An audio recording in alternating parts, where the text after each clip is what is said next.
Hello ladies and gentleman, I hope you are doing well और आप लोगों की पढ़ाई बहुत अच्छे से चल रही होगी। सो मेरे प्यारे बच्चे, स्वागत है आपका एनवायरमेंट इंजीनियरिंग के लेक्चर नंबर 8 में। उम्मीद करता हूं लेक्चर नंबर 7 आप लोगों को पसंद आया होगा और जो भी बायोलॉजिकल वाटर क्वालिटी पैरामीटर्स के लिए मैंने आप लोगों को लेक्चर नंबर 7 में बताने का प्रयास किया वो आपको अच्छे से याद भी हो गया होगा, क्योंकि मैं हमेशा कह रहा हूं एनवायरमेंट इंजीनियरिंग पूरी रटने की है, हल्के में मत लेना। अभी से प्रैक्टिस करना शुरू करो और आप जब ही उसको इस तरह से रट पाओगे कि एग्जाम तक भूलो ना। क्योंकि भाई एनवायरमेंट इंजीनियरिंग तो एक ऐसी सब्जेक्ट है जो जनरली हम आम जिंदगी में देखते भी नहीं है। कई ऐसे नाम आते हैं, कल के लेक्चर में सुने होंगे, बायोलॉजिकल वाटर क्वालिटी पैरामीटर्स में कई ऐसे नाम है जो कॉमन नहीं है। इसीलिए जैसे एमबीबीएस में डॉक्टरी करते हुए रटना पड़ता है, ठीक इसी तरीके से अभी रट लो। और रटने की एक खास बात बताता हूं तुमको, मेरे मुताबिक तो रटने का सबसे अच्छा तरीका है कि तुम प्रैक्टिस करो। जितना ज्यादा तुम उन पर्टिकुलर नेम्स को क्वेश्चन के फॉर्मेट में सॉल्व करोगे ना, उतना जल्दी याद होगा, उतने लंबे समय तक याद होगा। इसीलिए according to me you should have to solve as maximum as you can questions so that you will be going to grab these names in the simple manner. Okay, चल तो अभी बात आती है आज क्या करने वाले हैं, मुद्दे की बात पर आते हैं। लेडीज एंड जेंटलमैन, कल यानी लेक्चर नंबर 7 तक मैंने आप लोगों को क्या पढ़ाया? लेक्चर नंबर 7 तक मैंने आप लोगों को वाटर क्वालिटी पैरामीटर्स के बारे में पढ़ा दिया। और आज मैं क्या करने वाला हूं, आज आप लोगों के लिए एक नई यूनिट को स्टार्ट करने वाला हूं जिसका नाम है ट्रीटमेंट। तो एक अच्छी यूनिट है, आसान यूनिट है और मैं आपको कहना चाहूंगा इंटरेस्टिंग यूनिट है, क्योंकि ना इसमें रटने के साथ साथ समझने का बहुत कुछ है। और कोशिश करूंगा कि तुम लोगों को रटाने के साथ साथ कुछ इंजीनियरिंग सिग्निफिकेंस भी बता सकूं ताकि इंटरेस्ट गेन हो जाएगा। ठीक है, okay, let's start now. IAS की शीट की पीडीएफ अपलोड कर दीजिए, आज शाम को हो जाएगी। बात आती है कि in this particular unit we are going to start one another process that is called treatment. अभी तक हम लोगों ने जाना था रॉ वाटर क्या होता है। अब रॉ वाटर के अंदर मैंने आपको उनके क्वालिटी पैरामीटर्स के बारे में भी पूरा का पूरा पढ़ा दिया। क्वालिटी पैरामीटर्स के साथ साथ बेसिकली हमने ये देखा है, अगर आप ध्यानपूर्वक मेरी बात को सुनते थे तो क्वालिटी पैरामीटर्स से हमने यही जाना है कि बेसिकली पानी की क्वालिटी को कौन कौन गंदा करता है। हाँ, ये तो जाना ही है कि पानी में क्या क्या चीजें होती हैं, किन किन चीजों से पानी की क्वालिटी को पता लगता है, लेकिन साथ के साथ इनडायरेक्टली हमने ये भी जाना है कि पानी की क्वालिटी को गंदा कौन कौन किस तरीके से किस लेवल तक कर सकता है। तो आई hope so actually quality parameters में हमने जाना है उन फॉरेन एलिमेंट्स के बारे में, उन फॉरेन एलिमेंट्स के बारे में which can decrease the quality of water, which can decrease the quality of water। अब मेरी बात को समझना, पब्लिक हेल्थ इंजीनियरिंग के तहत आपका ये टॉपिक आता है और हम जान रहे हैं कि यहां पर एनवायरमेंट में जो पानी की इंजीनियरिंग में पढ़ रहा हूं, उस पानी की इंजीनियरिंग का एक ही टारगेट है, एम मेरे पास एक ही है, और वो एम एक्चुअली में आप लोगों का है कि किस तरीके से आप अपने पानी की क्वालिटी को सुधारोगे, बस। तो एम क्या है मेरा यहां पर? एम है how to improve the quality of water. अब इंप्रूवमेंट की बात कर रहा हूं मैं। इंप्रूवमेंट कैसे करी जाती है आप सबको पता है, we need to do some treatment process by using some best techniques.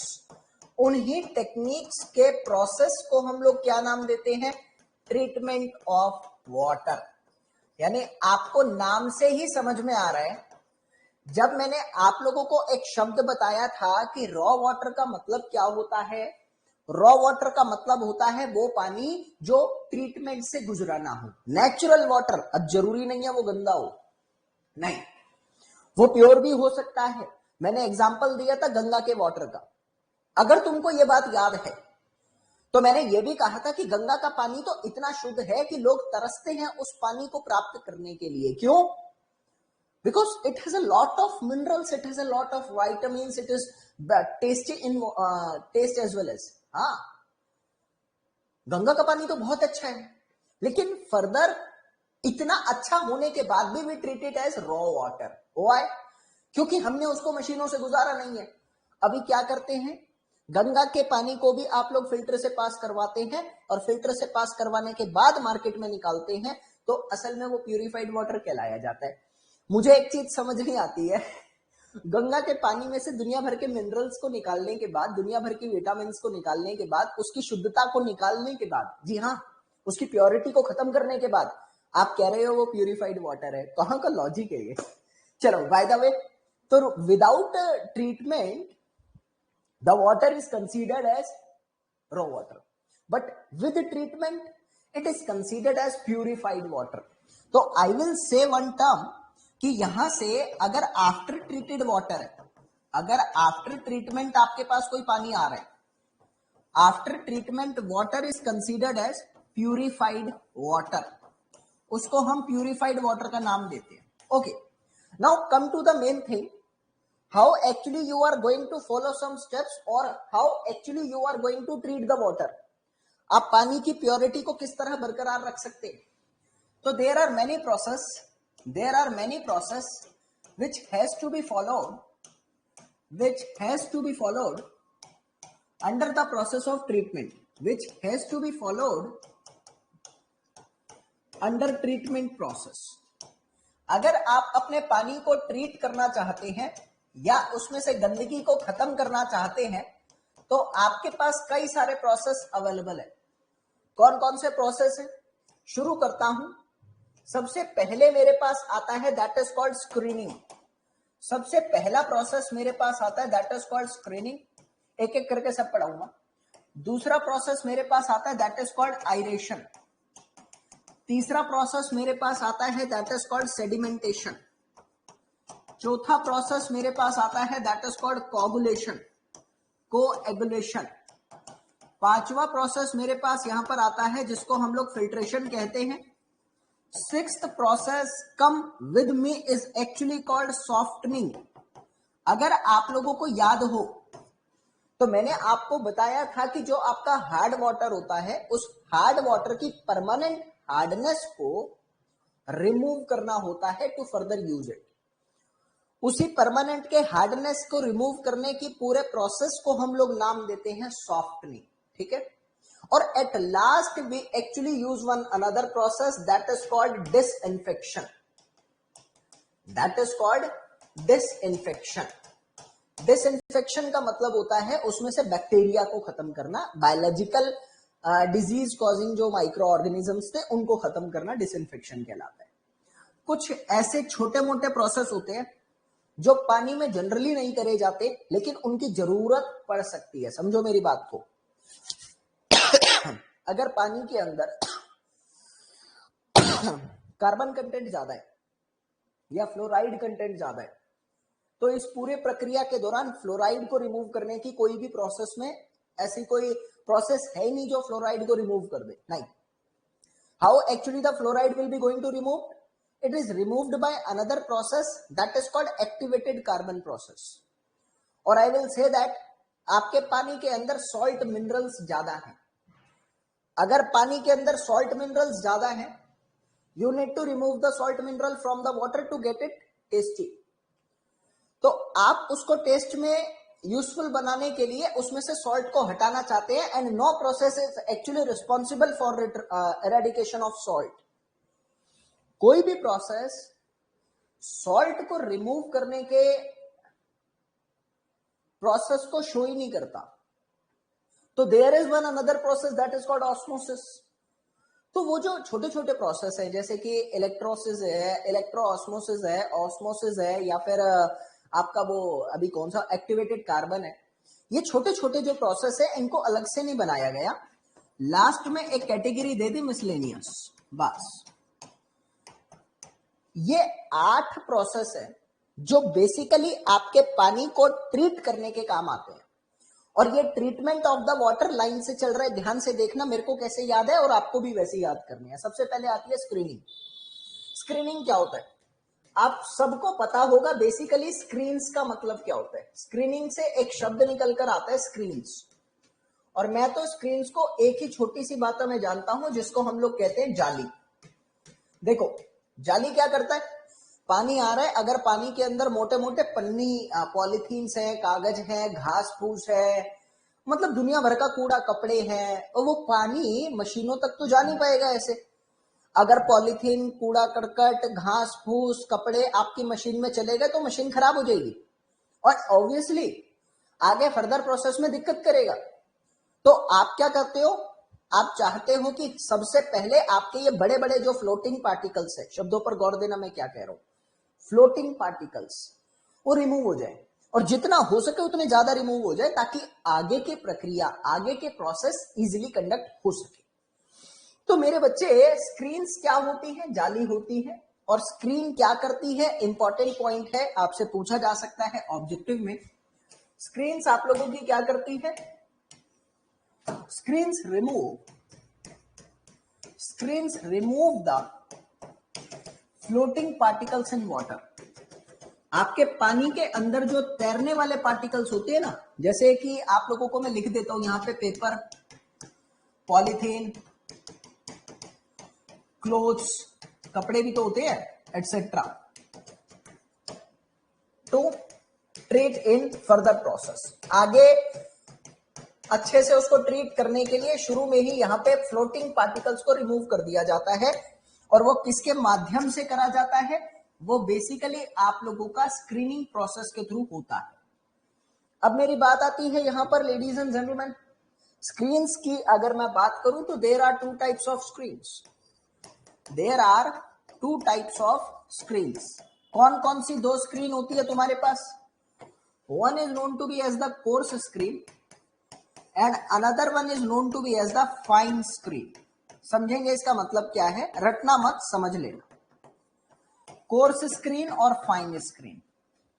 Course screen क्या करता है तुम्हारा, ये कोर्स स्क्रीन जो होता है ये इस तरह के सरियों का ढांचा होता है, ये ऐसे। मान लीजिए सामने से आपका पानी आ रहा है, मान लीजिए सामने से आपका पानी आ रहा है और ये ढांचा है इस तरह का।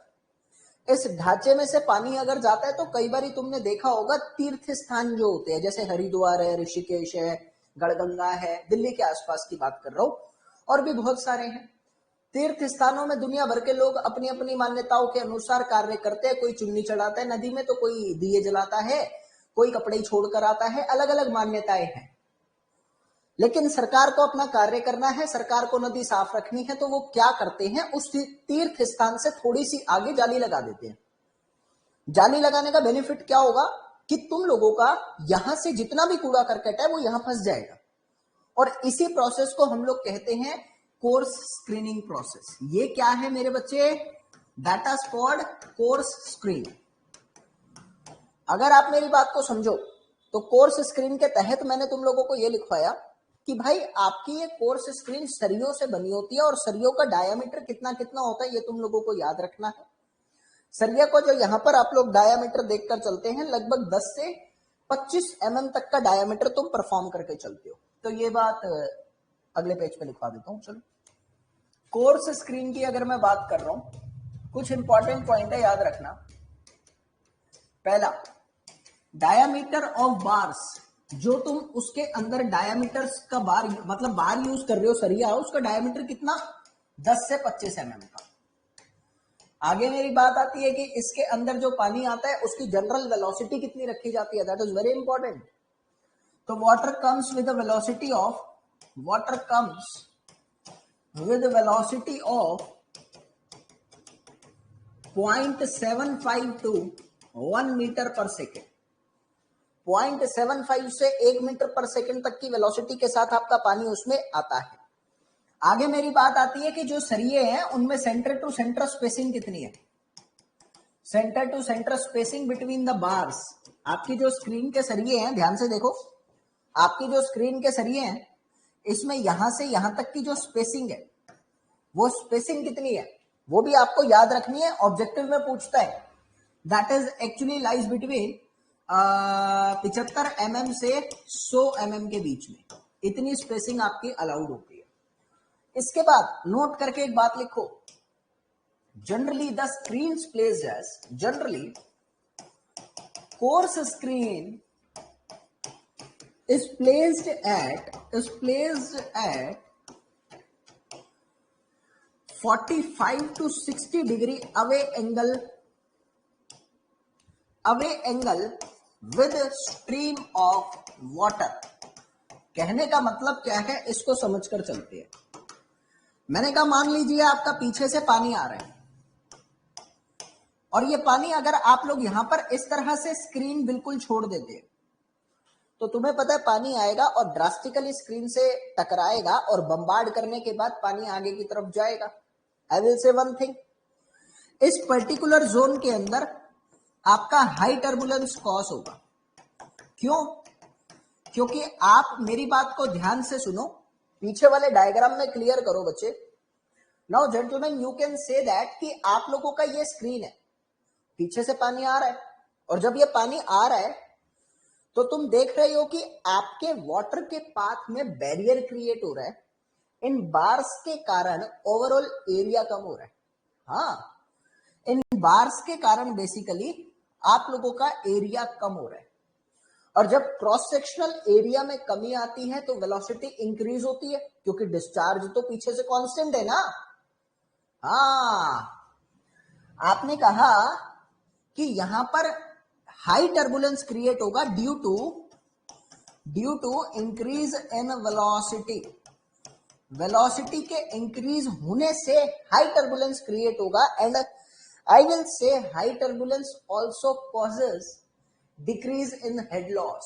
आपके टर्बुलेंस के कारण ही आप लोगों का हेड लॉस भी डिक्रीज होगा। हेड लॉस होगा कि नहीं होगा? आपने कहा जितनी ज्यादा टर्बुलेंस होती है, फ्लूइड मैकेनिक्स में पढ़ा होगा तुम लोगों ने, उतना ज्यादा हेड लॉस होता है। और हेड लॉस क्या होता है? हेड लॉस होता है तुम्हारा एनर्जी लॉस। तो मैंने यहां पर कहा कि आप अपनी स्क्रीन को क्या चाहते हो? आप अपनी स्क्रीन से चाहते हो किसी भी तरीके से टर्बुलेंस को खत्म कर दिया जाए। अगर टर्बुलेंस को खत्म करना चाहता हूं बेसिकली, तो I need to do something in engineering manner. What should I do now? मैंने कहा मान लो ये पानी आ रहा है, अब पानी के आने से जनरली मैं अपनी स्क्रीन को इस एंगल पे रख रहा हूं। ये एंगल कितना हुआ आप लोगों का? 45 to 60 डिग्री विद फ्लो, ठीक है ना? 45 to 60 डिग्री विद फ्लो। तो मैंने कहा ये जो आप लोगों का इंक्लाइंड स्क्रीन आप रख रहे हो, इससे क्या हो गया? मेरी बात को ध्यान से सुनना। इंक्लाइंड स्क्रीन के रखने से ये पर्टिकुलर एरिया एक्सटेंड हो गया। एरिया एक्सटेंड हो गया ना, पहले तो ऐसा था, अब अगर ऐसे हो गया तो एरिया बढ़ गया। पर्टिकुलरली पानी को रुकने के लिए या पानी का ट्रेवल लेंथ बढ़ गया, एरिया बढ़ गया। एरिया के बढ़ने से क्या होगा? In this zone actually area increases, and after that I can say that velocity will decrease, and if the velocity will decrease then turbulence will decrease, turbulence will decrease, energy will decrease। तो आप मेरी बात को समझकर चलना। What I am saying कि screens are placed in inclined manner with an angle of 45 to 60 degree with the flow, so that this area will increase and it causes velocity decrease, and due to decrement in the velocity turbulence will decrease, turbulence will decrease, hence energy loss reduces। इसी कारण से मैं अपनी screen को सीधा ना रख के थोड़ा सा टेढ़ा रखता हूं। That is concept. And I am saying ladies and gentleman one thing, कि आप इसका स्लोप कैसे रखते हो, नोट करके लिख लो। जो जनरली इसको स्लोप की बात में लिखना चाहूं वो 1:3 to 1:6 पे रखा जाता है।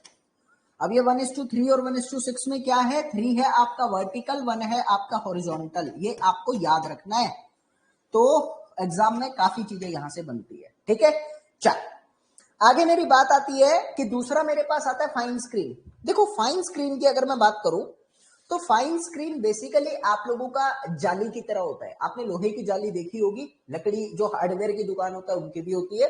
नहीं तो सिंपल सी बात कह देता हूं, आपने पीओपी का काम होता देखा है अपना सीलिंग्स में, फॉल सीलिंग में जब पीओपी का काम होता है वहां पर लोहे की जाली यूज होती है। हाँ, तो इस टाइप की आपके पास जाली है, तो उन जाली को जनरली हम फाइन स्क्रीन का नाम देते हैं। Now come to the another topic that is called fine screen. Fine screen की मैं बात करूं तो what the fine screen is, it is the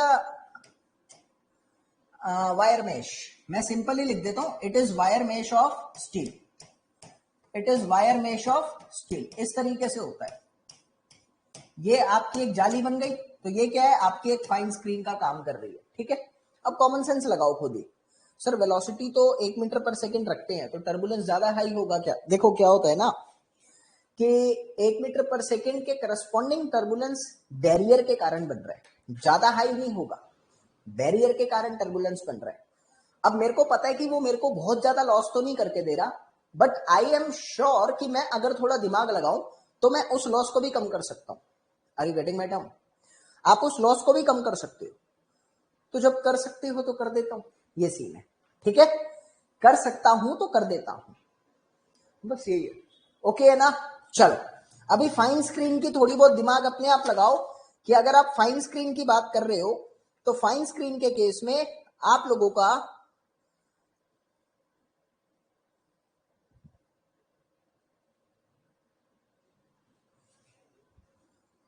पानी आएगा तो रोकने का काम करेगा, कूड़ा करकट जल्दी रुकेगा। तो मैं यहां से कह सकता हूं फाइन स्क्रीन पे कूड़ा करकट जल्दी जल्दी रुकता है, इसीलिए फाइन स्क्रीन को जल्दी जल्दी क्लीन करना पड़ता है। आप मेरी बात को समझो, फाइन स्क्रीन को जल्दी जल्दी क्लीन करना पड़ता है, तो इसकी फ्रीक्वेंसी ऑफ क्लीनिंग बहुत ज्यादा है, इसीलिए I just try to avoid this kind of screen because frequency of cleaning ज्यादा है, तो पैसा लगता है भाई साफ कराने में ना, तो कॉस्ट ऑफ मेंटेनेंस ज्यादा है, ठीक है। तो चलिए देखते हैं फाइन स्क्रीन में क्या क्या पॉइंट आप लोगों के बने। सबसे पहले तो ओपनिंग ऑफ होल, जो ये जनरली एक होल आ रहा है, इसकी ओपनिंग की बात चल रही है, वो लेस देन और इक्वल टू 10 mm रखा जाता है। जनरली साइज अवेलेबल कितना रहता है हमारे पास? जनरली साइज अवेलेबल 4 से 10 mm के बीच रहता है। आप कोई भी यूज कर सकते हैं अकॉर्डिंग टू द रिक्वायरमेंट। उसके बाद मेरी बात आती है कि in this type of screen generally आप लोगों का जो वाटर है वो यहां कोगुलेशन कॉज कर देता है। In this type of the screen agglomeration of waste take place causes choking of screen. आपका एग्लोमेरेशन आपके स्क्रीन की चॉकिंग कॉज कर देता है, ठीक है। और जब आपकी स्क्रीन चॉक हो जाती है तो I can say that frequency of cleaning of screen increases. आपकी फ्रीक्वेंसी उसकी बढ़ जाती है, फिर it actually cause increase in maintenance cost. इसीलिए हम लोग ना इसको अवॉइड करते हैं, आपकी मेंटेनेंस कॉस्ट में इंक्रीमेंट देता है, thus generally not use it. ये चीज आपको समझ में आनी चाहिए, ठीक है। नाउ स्क्रीनिंग आप लोगों को क्लियर हुई, स्क्रीनिंग कैसे कैसे क्या क्या होता है। उसके बाद मेरे पास बात आती है aeration process. Aeration process is also one of the beautiful process. बहुत ज्यादा तो नहीं है, बहुत कम भी नहीं है, क्वेश्चन जनरली आयरेशन से बना रखा है आपके एग्जाम में। अनदर मेरे पास प्रोसेस आता है, that is called aeration process. देखो आयरेशन किस शब्द से बना है, शब्द को समझकर चलते हैं। आयरेशन जनरली आप लोगों का एरोबिक टर्म से बना है, और आपको पता है लेडीज एंड जेंटलमैन, मैंने आपको पढ़ाया नहीं था लेकिन आपको पता होना चाहिए कि आपके माइक्रो ऑर्गेनिज्म 3 तरह के होते हैं। माइक्रो ऑर्गेनिज्म 3 तरह के होते हैं, ये लिखना हो तो लिख लो। पहला माइक्रो ऑर्गेनिज्म जो होता है वो होता है एरोबिक, दूसरा माइक्रो ऑर्गेनिज्म होता है वो होता है anaerobic, and the third microorganism is said to be as facultative. What does this mean to me? Aerobic का मतलब होता है which requires air to survive. इनको जीने के लिए, ग्रोथ करने के लिए हवा की जरूरत होती है। हवा जब भी आएगा आप लोगों के पास, जब भी आपको माइक्रो ऑर्गेनिज्म या किसी लिविंग बीइंग के केस में हवा लिखी आएगी, तो हमेशा याद रखना ऑक्सीजन की बात चल रही है, ठीक है। और अनारोबिक में डोंट रिक्वायर एनी एयर, इनको जीने के लिए कोई एयर की जरूरत नहीं पड़ती, ये खुद से ही सब कुछ कर लेते हैं, ठीक है। कैसे करते हैं बाद में बताऊंगा। Facultative can adjust in both condition, दोनों ही कंडीशन में एडजस्ट कर सकते हैं, can adjust in both condition. कुछ ऐसा ही हो गया जैसे कि आपको पता है भाई वो मगरमच्छ है, पानी में भी रह सकता है, जमीन पे भी रह सकता है, कछुआ है, जमीन पे भी रह सकता है, पानी में भी रह सकता है, तो वो वाला सीन है ये। हाँ, और मछली क्या हुई, पानी वाली, यानी कुछ भी मान लो। इंसान क्या हुआ, एरोबिक टाइप हो गया, वो धरती पे रहेगा, है ना, कुछ ऐसा सा। अभी बात आती है एरेशन, शब्द एरोबिक से निकल कर आया है, और एरोबिक का मतलब क्या हुआ, एयर, एयर रिक्वायर्ड कह लो, या सिर्फ एयर से भी याद करूं, एयर का मतलब होता है ऑक्सीजन। तो आपको अपने पानी में ऑक्सीजन से रिएक्शन करवाना या ऑक्सीजन देना, that is the process of aeration, यानी to react the water with oxygen और to impart oxygen in the water और to dissolve oxygen in the water, that whole process is actually known to be as aeration. तो what actually I am saying to you, I am saying aeration का मतलब क्या है यहां पर, aeration कहलाता है आप लोगों का to make water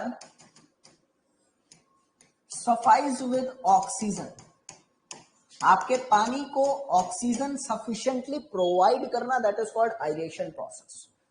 आयरेशन प्रोसेस क्यों किया जाता है, generally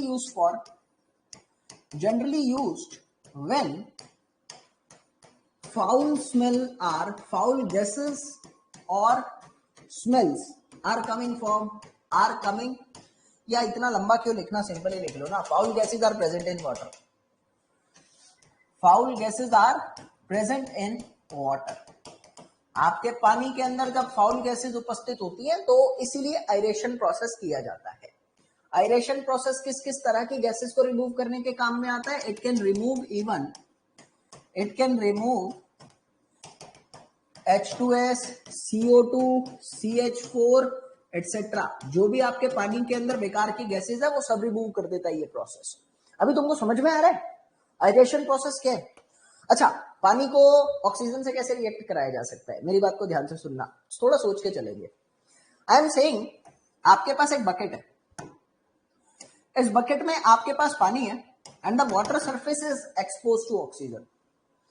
ये अंदर वाला लेवल जो है ना, not expose to oxygen, not expose to air, अंदर पानी जो है वो एयर के डायरेक्टली कांटेक्ट में नहीं है, इसका मतलब not expose to air. But this one I can write it as expose to air, ये डायरेक्टली आपका हवा में उपस्थित कांटेक्ट में आ रहा है, directly it is in contact with air, so I can write it as it is directly exposed to air but it is not exposed to air. What should I do now? मैंने कहा कि तुमने इसके bottom पे थोड़ा सा छेद कर दिया, suppose you are just providing a small hole at the bottom of this container, and when the bottom of the container is having the hole, water will be going to leak from it, obviously. And I am saying, ladies and gentlemen, when the water will be going to it, water will expand on the surface like this, ऐसे फैल जाएगा रायते की तरह, है ना। और जब पानी फैलेगा, मेरी बात को ध्यान से सुनो, नहीं सोचो, पानी का सरफेस फैल गया, more of the water will be in direct contact with air. Oh yes, आपने कहा in this situation more water will be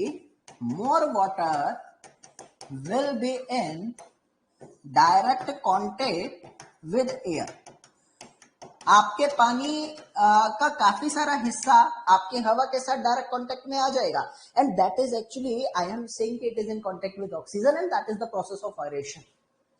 तो आपको करना क्या है, क्वेश्चन बनाया था यूपीपीएससी एई ने, सोचना, पढ़ाई में नहीं लिखवाया जाता बट नॉलेज तो होती है, इसी को कहता हूं आयरेशन process. Can I say that what is the necessary condition for the aeration process? अगर मैं बात करना चाहूं यहां पर कि नेसेसरी कंडीशन क्या हुई एरेशन प्रोसेस की, नेसेसरी कंडीशन आपके एरेशन प्रोसेस की हुई, we need to increase the specific surface area of water, आपको अपने पानी का सरफेस एरिया बढ़ाना पड़ेगा। हाँ, पीछे वाले केस में देखो, इधर आपके पानी का एरिया इंक्रीज हो रहा है, इधर आपके पानी का एरिया इंक्रीज हो रहा है, यहाँ एरिया इंक्रीज नहीं हो पा रहा था। दैट्स वाई जैसे ही पानी का सरफेस एरिया इंक्रीज होगा, आपका पानी डायरेक्टली हवा के साथ कांटेक्ट में आएगा and it will cause under the process of aeration. समझ में आया? ये क्वेश्चन था आपके एग्जाम का, आपको पता होना चाहिए था। अभी मेरी बात आती है कि आयरेशन प्रोसेस जनरली 4 तरीके से किया जाता है। It can be done by 4 ways. कौन कौन से वो 4 तरीके हैं? पहला तरीका आपके पास आता है स्प्रे नोजल। देखो मेरे को बताने की जरूरत नहीं है, अब आपको सब पता है। स्प्रे नोजल सबको पता है, गाड़ी धोने वाले पाइप, वो पानी बड़ी तेजी से आता है यार। तो ये आपके पास एक पाइप है और इस पाइप में से आपका पानी निकलता है और फुहारे की तरह पानी निकल रहा है। हाँ, and when the water just goes out of this pipe like this, then you can say that ladies and gentlemen, आपके पानी का सरफेस एरिया इंक्रीज हो रहा है and it will cause under the process of aeration. Common sense है, ये सब तो अपने को पता भी है। तो मैंने यहां पर कहा कि स्प्रे नोजल कह लो या नोजल मेथड, एक ही बात आ गई है। इस पर्टिकुलर प्रोसेस में नोट करके अगर 2-3 बातें लिखनी हो प्रोसेस के थ्रू पे, highly pressurised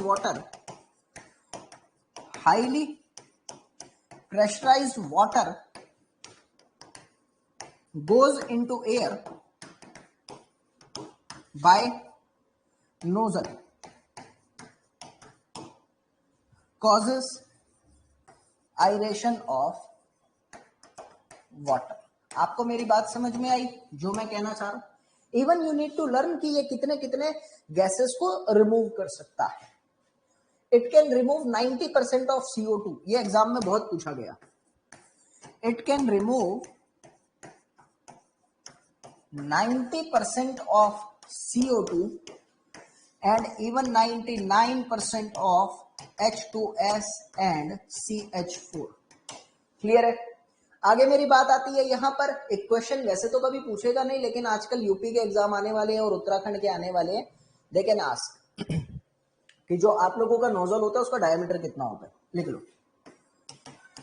dia of nozzle आपके पास कितना होगा? 0.25 to 4 सेंटीमीटर। इतना डाया तक का नोजल उपस्थित रहता है। According to the requirement we can use that.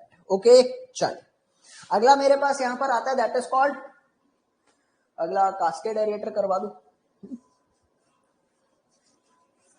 Second आता है मेरे पास कास्केड एरेटर। देखो कास्केड एरेटर प्रोसेस क्या है? मैंने तुम्हें कहा कि तुम्हारे पास एक पाइप है और मोटर की मदद से तुम अपने पाइप में से पानी को ऊपर लेकर जा रहे हो और ये पानी ऊपर ऊपर ऊपर ऊपर इस तरीके से चढ़ रहा है। ठीक है, आगे क्या है? तुम्हारे पास सीढ़ियां हैं, आगे तुम्हारे पास इस टाइप का एक स्ट्रक्चर है और ये पानी इन सीढ़ियों से होता हुआ नीचे आता है। And you know ladies and gentleman, when the water will be goes like this and comes like this, it increases the surface area. Actually ये आपके पानी का सरफेस एरिया इंक्रीज कर रहा है और जब ये पानी का सरफेस एरिया इंक्रीज करेगा तो व्हाट विल यू से? तो भाई एरेशन होगा ना। तो छोटा सा प्रोसेस है, आई होप इसमें तो कोई प्रॉब्लम नहीं है आप लोगों को। अभी जल्दी से एक बारी मेरे को थम्स अप करो, एवरीथिंग ओके ना? जल्दी से।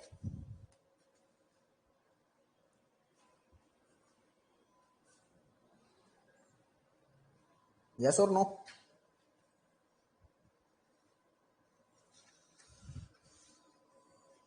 क्या हो गया यार?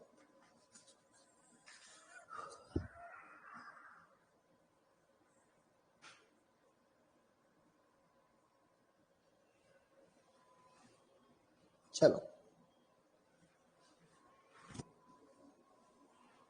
आपका जो कास्केड एरेटर है इसमें क्या होता है? Water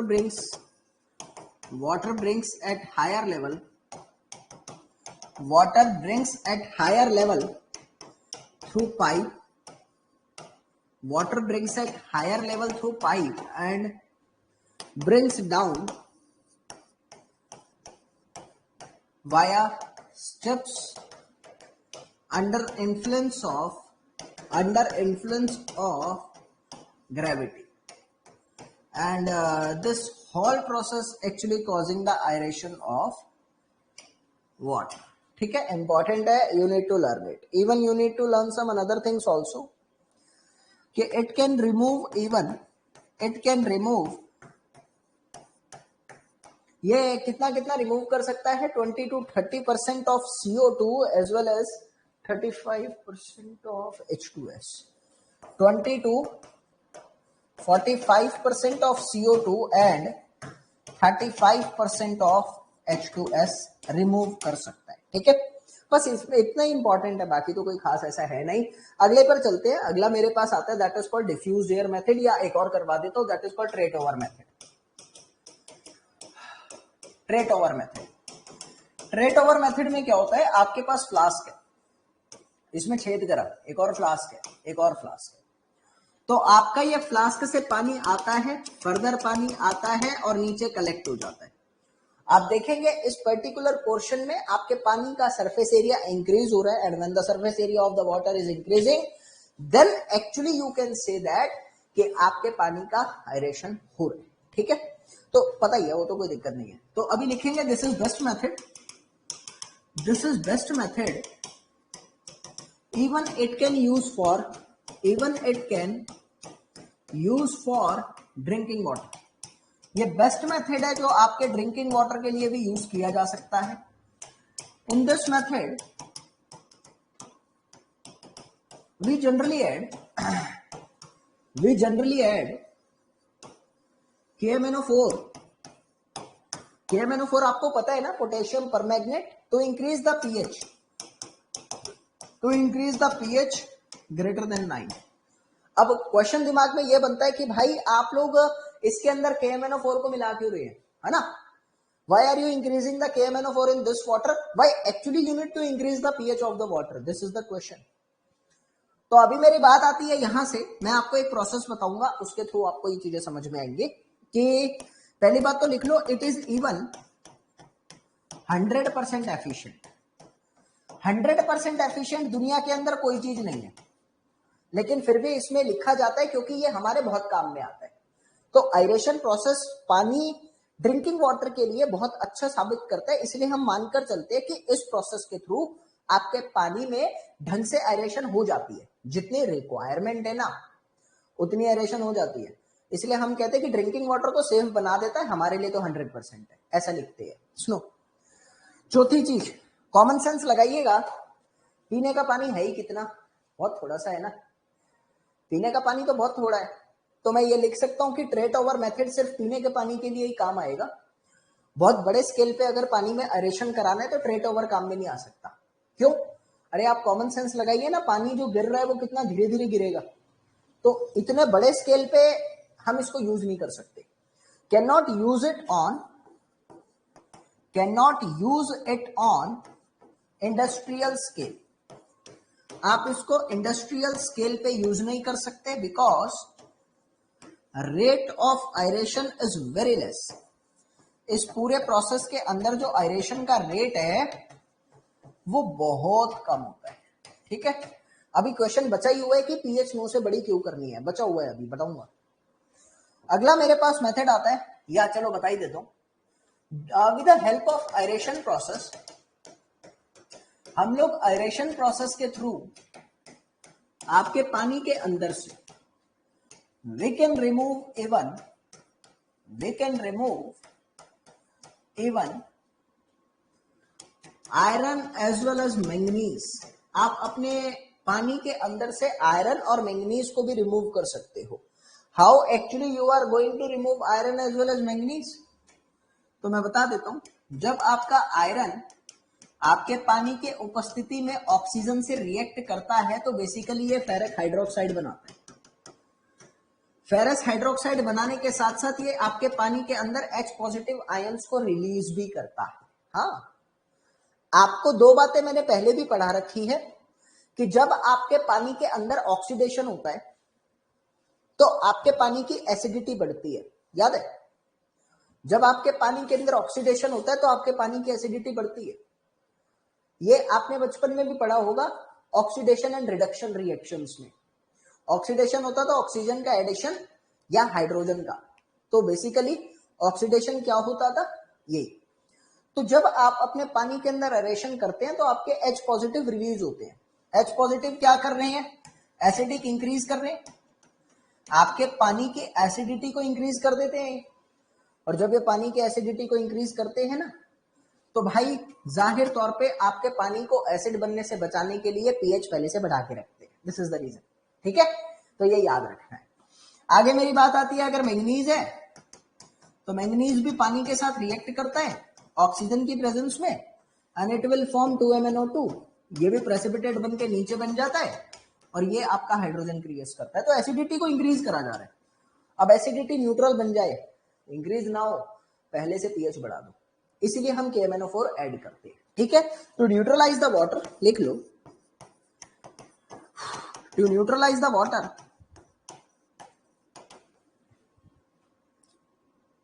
even after removal of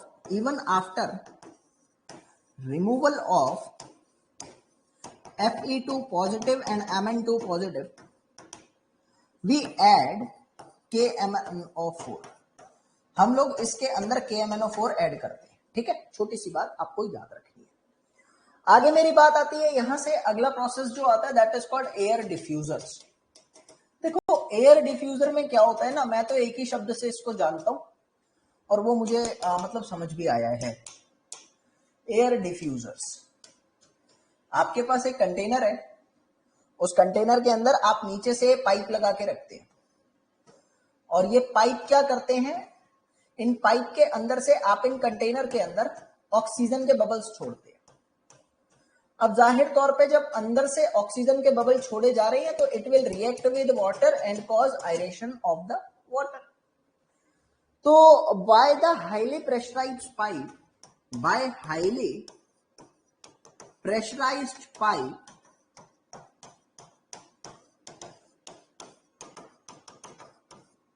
oxygen is released in water to aerate water। आपके पानी को aerate करने के लिए ऑक्सीजन छोड़ी जाती है।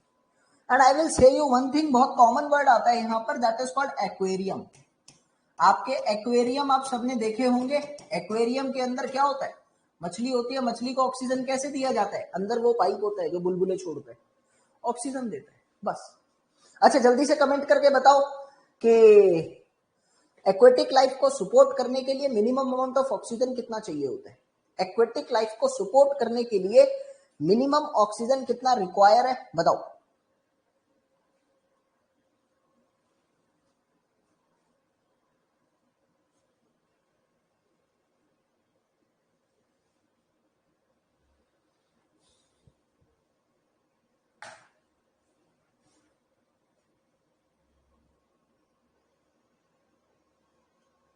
4 मिलीग्राम पर लीटर, याद रखो, काफी जरूरी है। ठीक है, अभी बात आती है इस प्रोसेस के बारे में, 2-3 चीजें लिख लो।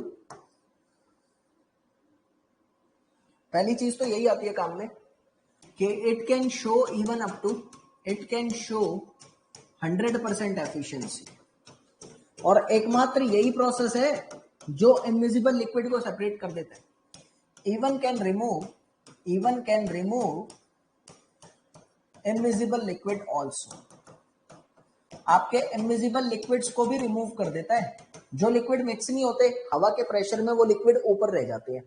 जैसे ऑयल और पानी है, नीचे से हवा दे रहे हो तो पानी के ऊपर ऑयल रहता है जनरली, लेकिन मिक्स होने की सोचे भी तो भी नीचे से प्रेशर आता है, तो हो ही नहीं पाएगा किसी भी हालत में। इसीलिए it can remove even invisible liquids also. आगे मेरी बात आती है कि इनविजिबल लिक्विड के साथ साथ it can remove also dissolve minerals, ये डिजॉल्व मिनरल्स को भी रिमूव कर सकता है। तीसरी चीज, अब इस टैंक के अंदर की हाइट कितनी है वो भी तुमको याद रखनी है कि हाइट ऑफ टैंक कितना होना चाहिए, दैट इज जनरली 4 मीटर। मतलब डिफ्यूजर टैंक का इतना हाइट रखा जाता है। अब बात आती है कि हवा को कितनी देर के लिए छोड़ना चाहिए। Detention time for the oxygen to release, that is called 15 minute. Detention time समझते हो, रोकने का समय होता है डिटेंशन टाइम। डिटेंशन का मतलब है, तो पानी में जब ऑक्सीजन छोड़ी जाती है ना, तो 15 मिनट तक तो छोड़ी जाती है, उसको 15 मिनट तक रखा जाता है so that it can aerate all the water. ठीक है, तो ये तुमको याद रखना है। बट ये सारा प्रोसेस करने के लिए ना बहुत महंगा खर्चा आ जाता है। तो चौथा पॉइंट बनेगा इट इज अनइकोनॉमिकल। चलिए, आप लोगों को एरेशन प्रोसेस क्लियर हो गया। अब एरेशन प्रोसेस की खूबियां तो बहुत सारी जान ली आपने, लेकिन बात आती है यहां पर कि इसकी डिसएडवांटेज क्या है। एरेशन प्रोसेस की डिसएडवांटेज क्या क्या है? It can not remove taste and order, taste and colour. ये आपके पानी से कलर और टेस्ट को रिमूव नहीं कर सकता। दूसरी बात, it can not remove iron and manganese. Iron और मैंगनीज को ये रिमूव नहीं कर सकता कभी भी in the presence of organic matter. Why? क्योंकि क्या होता है कि जब आप ऑर्गेनिक मैटर की प्रेजेंस में ऑक्सीजन देते हो तो maximum amount of the oxygen is being utilised by organic matter, not by the iron. तो ज्यादातर ऑक्सीजन जो है वो ऑर्गेनिक मैटर यूज करता है, आयरन यूज नहीं कर पाता। That's why it creates a barrier for the iron and manganese to use the oxygen. ये बैरियर की तरह काम कर रहा है, ठीक है ना। तो ये इसकी आपके पास डिसएडवांटेज आ गई। एक्वेरियम में भी सर कोई टाइमिंग होती है क्या? नहीं, डिपेंड करता है कितना बड़ा एक्वेरियम है ना, डिपेंड करता है कितना बड़ा एक्वेरियम है, ठीक है। चल, अब मेरी बात आती है, अगला प्रोसेस मेरे पास आता है that is called sedimentation process, जो आज मैं जनरली आपको नहीं पढ़ाने वाला, थोड़ा बहुत बता देता हूं कि क्या क्या होता है। सेडिमेंटेशन प्रोसेस की अगर मैं बात करता हूं तो सेडिमेंटेशन का मतलब क्या होता है? Sedimentation is known to be as settling of sediments. आपके पानी के अंदर यदि कोई कंकड़, पत्थर and many of the things जो थोड़ी सी भारी होती है, ग्रेविटी के इन्फ्लुएंस में कई बार पानी को छोड़ने पर वो चीजें बैठ जाती है। आई एम डैम श्योर कि you have been gone through this process in your daily life, कि आप अपने पानी को, गंदे पानी को कई बार रखो और रखने के बाद देखोगे कि आधे घंटे, पौने घंटे बाद उसके बेस में मिट्टी जमा होगी। All the heavier particle is just settle under the influence of gravity, and that settling of sediments, sediment means particles, is called sedimentation, ठीक है। तो settling of sediment under influence of gravity, that is called sedimentation. Okay, I hope so Rishabh की fluid mechanics में एक law पढ़ा था, Stokes law. Viscosity जब पढ़ी होगी तो फ्लूइड मैकेनिक्स में मैंने उस लॉ के बारे में तुमको पढ़ाया था। तो बेसिकली आई वांट टू से यू कि पहली बात तो सेडिमेंट्स की जगह भी ऐसा लिख लो ना, हैवियर सेडिमेंट्स। तो it is totally based on which law? It is based on Stokes law. तो मुझे उम्मीद है कि याद होगा, वैसे मुझे लग नहीं रहा आपके, अच्छा याद है, चलो। तो स्टोक्स लॉ के बिहाफ पर ये काम करता है। और स्टोक्स लॉ क्या कहता है? All the particles, soil mechanics में पढ़ाया था मैंने, all particles settled with constant velocity, सारे के सारे पार्टिकल कांस्टेंट वेलोसिटी से सेटल होते हैं, and that is actually called terminal velocity. उस वेलोसिटी को हम क्या नाम देते हैं? उसको हम लोग कहते हैं टर्मिनल वेलोसिटी, ठीक है। So according to the Stokes, terminal velocity is given to you by one formula that is called 2/9 rho S minus rho W into में डी स्क्वायर अपॉन में म्यू। आई होप सो याद होगा तुम लोगों को ये। तो मेरे पास बात आती है यहां पर 2/9 G/18 आता था, 2/9 में G/18, हाँ G आता था, ये होता है। जहां पर आप लोगों का रो एस क्या है? Density of sediment, and rho W क्या है? That is called density of water, and D is called size of particles in size of sediment in mm। आपके mm में जो सेडिमेंट का साइज होता है, ये फॉर्मूला बहुत इंपॉर्टेंट है चाहे किसी भी एग्जाम की तैयारी करो, because this formula is actually used in 3 subjects, First is the soil mechanics, another one is fluid mechanics, and this third one is environmental engineering. So it is must for every engineer aspirant that you need to learn it. आता तो है. तो अभी मेरी बात आती है ना यहां से कि ये तो हम लोगों ने पढ़ा कि सेडिमेंटेशन कैसे कैसे होता है और सेटलिंग वेलोसिटी क्या क्या होती है. VS is called settling velocity. ठीक है ना, या तो टर्मिनल वेलोसिटी कह लो या सेटलिंग वेलोसिटी कह लो. तो सेडिमेंटेशन प्रोसेस हमारे पास दो तरह के होते हैं. अच्छा, एक क्वेश्चन अगर पेपर में आ जाए कि सेडिमेंटेशन प्रोसेस के अंदर सेटलिंग वेलोसिटी किस किस पे डिपेंड करती है, तो कॉमन सेंस है, साइज पे डिपेंड करती है, डेंसिटी ऑफ द सेडिमेंट पे डिपेंड करती है यानी वेट ऑफ द सेडिमेंट, उसके बाद विस्कोसिटी ऑफ द मीडियम पे भी डिपेंड करती है. ये भी लिख लो. म्यू क्या है आपका? Mu is called dynamic viscosity. Mu is called dynamic viscosity. तो ये भी लिख लो. VS डिपेंड्स ऑन किस किस पर आपका सेटलिंग वेलोसिटी डिपेंड करता है. तीन फैक्टर्स पे करता है. First factor is actually known to be as size of sediment. आपके सेडिमेंट का साइज क्या है. Another factor is known to be as viscosity of medium and the third factor is known to be as the density of sediment यानी weight of sediment. ऐसा लिख लो, density of sediments. इन तीन चीजों पे बेसिकली ये डिपेंड करता है. आगे मेरी बात आती है यहां पर कि इन सारी चीजों को देखने के बाद सेडिमेंटेशन दो टाइप के होते हैं. Sedimentation process are of two type. Sedimentation process are of two types. कौन कौन से वो दो टाइप होते हैं आपके पास? पहला टाइप आपके पास होता है प्लेन सेडिमेंटेशन प्रोसेस. दूसरा टाइप आपके पास होता है coagulation with sedimentation. Coagulation aided sedimentation. Sedimentation दो तरह के होते हैं. पहला होता है आपके पास प्लेन सेडिमेंटेशन, दूसरा होता है coagulation aided sedimentation. Now have a concentration ladies and gentleman. Plain sedimentation में क्या होता है? प्लेन सेडिमेंटेशन के तहत आपको देखने को मिलेगा कि many of the particles are settled in the water under the influence of many particles are only settled under gravity. सिर्फ ग्रेविटी के इन्फ्लुएंस में अगर पार्टिकल सेटल होता है that is called plain sedimentation. But coagulation sedimentation क्या होता है इसको डिटेल में तो बाद में ही पढ़ाऊंगा. I am just saying you general thing. Coagulation aided sedimentation का मतलब क्या हो गया? If external agent is required, if external agent is required to make sediment to settle in water, to make sediment to settle in water, that is called coagulation with sedimentation. और ये external agent क्या कहलाते हैं basically आपके? These external agents are known to be as coagulants. There are various type of coagulants which we will be going to study in the further session. But I hope सो आपको समझ में आया होगा और इसको हम फर्दर कंटिन्यू करेंगे, but कल करेंगे.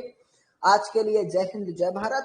कल मिलते हैं 1 बजे टाइम है ना, तो कल 1 ही बजे मिलूंगा फिर जहां तक है. आज तो संडे था तो, और आरसीसी मैंने होल्ड पे रखी है क्योंकि मैं सेटअप बनवा रहा हूँ.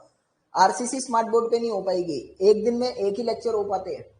तो आरसीसी में वैसे ही करूंगा पेनटेप पे, जैसा तुम लोग कहोगे. अगर होल्ड पे रखनी है, स्मार्ट बोर्ड पर ही करनी है, तो मैं इसको करवाने के बाद आरसीसी को कंटिन्यू करूंगा, या अगर पेनटेप पे करनी है जैसा भी ग्रुप में मेरे को मैसेज कर देना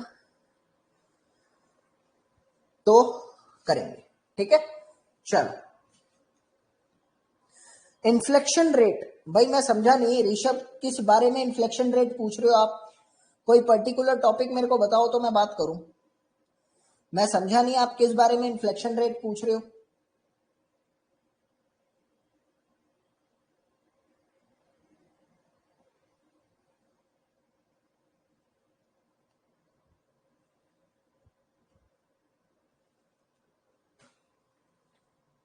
लॉजिस्टिक कर्व वाला, अच्छा. क्या होता है ना, जब rate of the growth constant हो जाता है, रेट ऑफ ग्रोथ जब कांस्टेंट हो जाता है, फिर आपकी पॉपुलेशन जो है वो आगे बढ़ नहीं पाती है, एक पर्टिकुलर रेट से ग्रो हो रही है, बढ़ नहीं पा रहा, that is called inflection rate. ठीक है, जब rate of growth of population constant हो जाता है, that is called inflection rate. ठीक है ऋषभ, तो चलते, बाय।